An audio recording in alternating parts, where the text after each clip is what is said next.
Halo teman-teman, kami kelompok 1 dari kelas 3A Pendidikan Biologi. Pada video kali ini akan membawakan materi dan menyampaikan hasil dan pembahasan dari praktikum terkait metabolisme mikroba yang telah kami lakukan beberapa waktu yang lalu.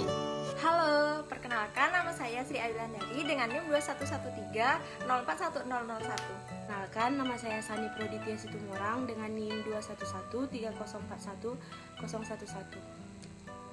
Halo, perkenalkan, nama saya Risa Putumartanadi dengan NIM 2113041010. Halo, perkenalkan nama saya Nikada Yuniun Rosita Dewi dengan NIM 2113041014.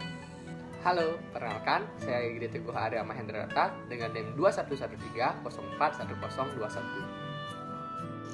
Adapun tujuan dari praktikum metabolisme mikroba ini yang pertama adalah mengidentifikasi reaksi hidrolisa, karbohidrat, lemak, dan uji aktivitas enzim katalase, dan kedua adalah mengetahui karakteristik mikroba untuk identifikasi.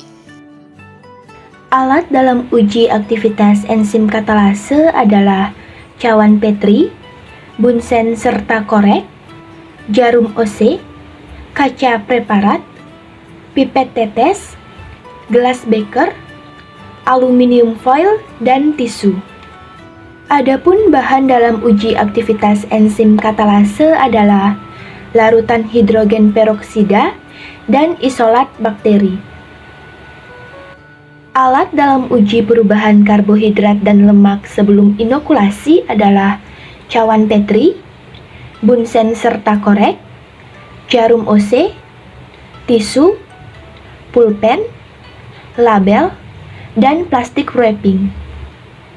Adapun bahan dalam uji perubahan karbohidrat dan lemak sebelum inokulasi adalah media starch, agar dan aquades untuk uji karbohidrat yang telah larut dan dituangkan dalam cawan Petri, serta media natrium agar, minyak zaitun dan aquades untuk uji lemak yang telah larut dan dituangkan dalam cawan Petri. Alat dalam uji perubahan karbohidrat dan lemak setelah inokulasi adalah cawan Petri, pipet tetes, dan tisu. Adapun bahan dalam uji perubahan karbohidrat dan lemak setelah inokulasi adalah larutan Lugol untuk uji karbohidrat dan biakan yang telah diinokulasi. Adapun alat sterilisasi yang digunakan adalah autoclave dan laminar airflow serta alkohol. Menimbang serbuk PDA untuk digunakan sebagai media nutrien agar. Mengambil 1 ml minyak zaitun menggunakan spet. Lalu minyak zaitun tersebut ditambahkan ke dalam serbuk PDA dalam tabung Erlenmeyer. Tuangkan aquades ke dalam tabung Erlenmeyer yang sudah berisi PDA dan minyak zaitun. Menimbang serbuk agar putih. Menuangkan aquades ke dalam tabung Erlenmeyer yang sudah berisi agar putih. Meletakkan kedua larutan media tersebut yakni media nutrien agar dan media stat di atas hot plate secara bergantian dan aduk secara perlahan selama 15 menit. Bungkus alat praktikum seperti cawan Petri dan jarum OC menggunakan kertas sebelum dimasukkan ke dalam autoclave. Masukkan air ke dalam autoclave sebelum digunakan untuk sterilisasi. Ketinggian air sampai pada penyangga yang terdapat dalam autoclave tersebut. Masukkan semua alat dan bahan seperti cawan Petri, jarum OC, media NA, media starch ke dalam autoclave. Tutup autoclave tersebut dengan rapat dan nyalakan autoclave.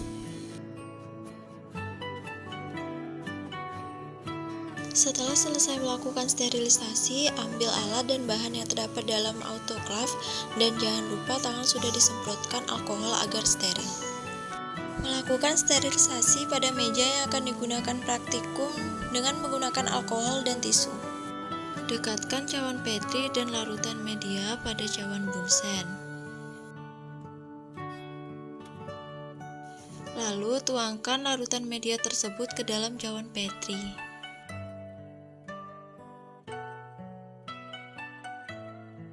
Nyalakan Bunsen. Pijarkan jarum OC di atas Bunsen, lalu ambil biakan bakteri menggunakan jarum OC.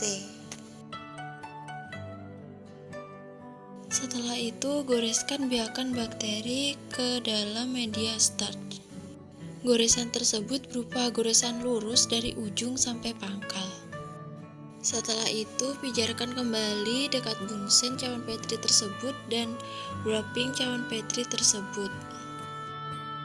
Dan beri label.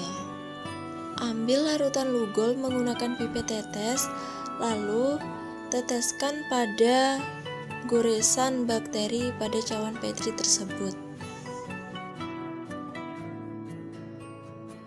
Pijarkan jarum OC dan biakan dekat bunsen, lalu ambil biakan bakteri menggunakan jarum OC. Pijarkan cawan Petri yang berisi media nutrien agar dekat bunsen, lalu goreskan biakan bakteri pada media nutrien agar dengan goresan lurus dari ujung sampai ke pangkal. Dan dekatkan kembali pada bunsen, lalu wrapping cawan Petri tersebut dan beri label. Mengambil larutan H2O2 menggunakan pipet tetes, lalu letakkan pada kaca preparat. Lalu pijarkan jarum OC di atas bunsen. Dekatkan biakan bakteri dengan bunsen. Ambil biakan bakteri menggunakan jarum OC yang sudah dipijarkan di atas bunsen dan letakkan biakan bakteri tersebut di atas kaca preparat yang sudah berisi larutan H2O2. Pada kaca preparat terlihat adanya gelembung. Pada hasil praktikum uji katalase, kami mengamati munculnya gelembung-gelembung setelah isolat bakteri ditetesi dengan H2O2 yang menunjukkan adanya reaksi positif pada uji katalase. Pembentukan gelembung-gelembung O2 tersebut menandakan adanya pembentukan gas oksigen atau O2 sebagai hasil pemecahan H2O2 oleh enzim katalase yang diproduksi oleh bakteri.